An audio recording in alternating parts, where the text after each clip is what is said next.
going to be a 30-minute Vinyasa practice. So a favorite or a go-to for me, one that allows us to open our bodies and expand the breath. Now, a good yoga flow I like to reference as it's short and concise because our time is precious. It attracts and holds attention because we also have limited attention spans being on social media. And it is to the point because at the end of the day, we really want to get the most amount of benefit. Sounds a bit like a mini skirt actually. It's always been a favorite quote of mine and one that is great for speeches too. You know, we want to attract and hold tension, short and concise, covers all the bare essentials. And I was taught that as a young girl and it always is a good laughing point. So it's the same for a yoga flow, it's the same for the speech. It's the same for most things in life, and even more today with social media presence. But also with this social media presence, we have an overwhelming sense of anxiety and mental health issues. So we have more limited time because we are present 24/7 now, being that we are capitalizing on being able to connect around the world. But we have to remember to work on our real wealth, our health. Because it's no good being the richest person in the graveyard watching everybody enjoy your rewards and all of that you've earned. You want to be able to not only work hard to achieve, but you also want to enjoy it because you deserve that. So this is what this yoga flow is about. It's about finding you and you in the spaces of a flow that covers everything that you could possibly need to just get you into your body.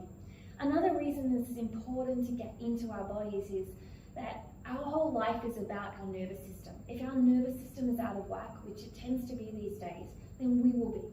And sometimes it's all well and good to say meditate and breathe, but the best way to get out of this state of fight and flight into the rest of digest, the parasympathetic nervous system, out of the sympathetic nervous system, is to use our body. And that's why so often we as humans lack that ability to get into it, and we find meditation hard because we need to use our bodies first. Whether it's going for a walk in nature and doing a yoga flow, doing a HIIT program, whatever it is that floats your boat, rowing, swimming or running.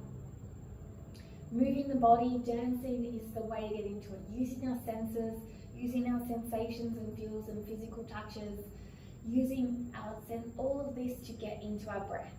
And that's what a yoga flow is all about and what we brought in.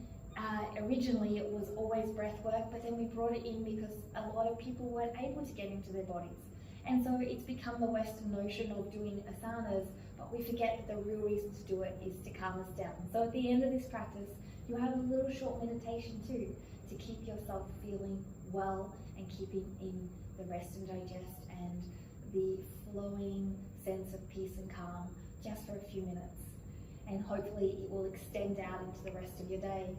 So what I want you to note is as we flow through, maybe we are going to do some movements that will start off and we will fold forward into a forward fold. Now many of you will not have this expression of the length in your hamstrings. No worries. So instead, bend those knees and instead of rounding, flatten those backs. Send the sit bones up to the sky. That's going to still activate those hamstrings. And you can see that if I round, no hamstring activation. If I push those sit bones up to the sky, hamstring activation. Oh, that feels so good. So when we come to this straight back, for example, in a Vinyasa flow, we can have our hands all the way up here on our knees and get that activation with our sit bones high. But if we do this and stretch down, then there's no real connection to the hamstring stretch. So make sure you don't let that ego drive you like a dog pulling you on a leash and it's telling you where to go and you're chasing after it. Make sure you're holding the leash firmly of your practice and guiding the ego to sit on it and then create a practice which actually helps you. From here, when we go into movements such as stepping back, you can slowly walk yourself back and bring yourself to the knees for a moment. Or if you've got some beautiful practice where you have been working on getting stronger at inversions, you could jump up and send yourself back. There's no right or wrong how you wave forward or how you wave back, how you move forward onto your knees or how you don't. All of these things are, in your views of right or wrong practice, are nothing but an ego talking or set limiting beliefs. So please understand that.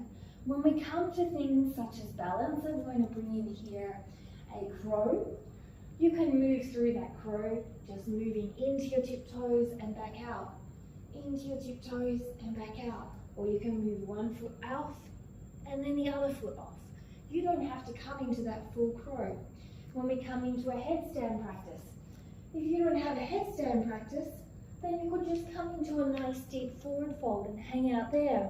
If you're willing to have the courage to practice, you could come down and start the first part of the practice by bringing your knees here onto your elbows with a supported headstand, and then maybe working one way up and the other way up.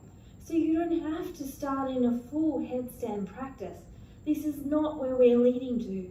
What we're leading to is your practice.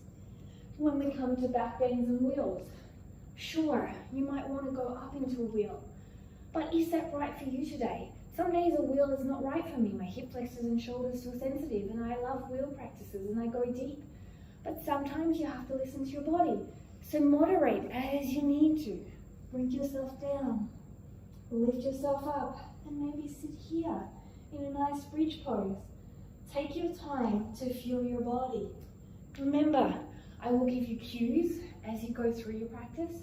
One cue I will give you is as you go into your puppy pose, I want to see, for your own safety of your lower back, your knees over your knees under your hip joint or your hip joint over your knees.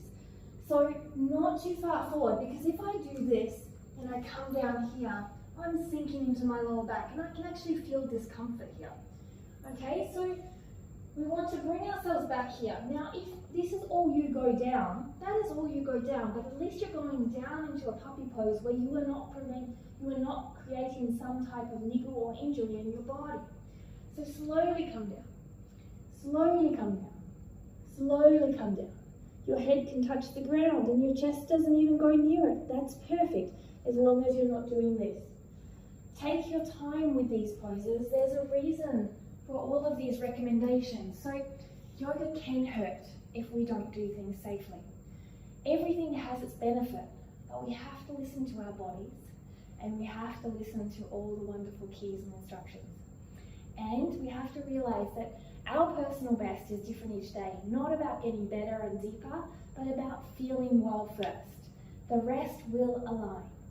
So I hope you enjoyed. Get ready for an incredible, fun, and either easy or spicy or in between Vinyasa, all in 30 minutes, to make the rest of your life the best of your health and work on your real wealth, your health, with Audri, Asana and I.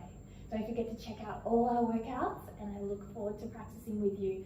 Don't forget to subscribe and comment to support our practices. We appreciate it so much and we love creating this content for you. Have a great day. You are also becoming more awesome. Namaste.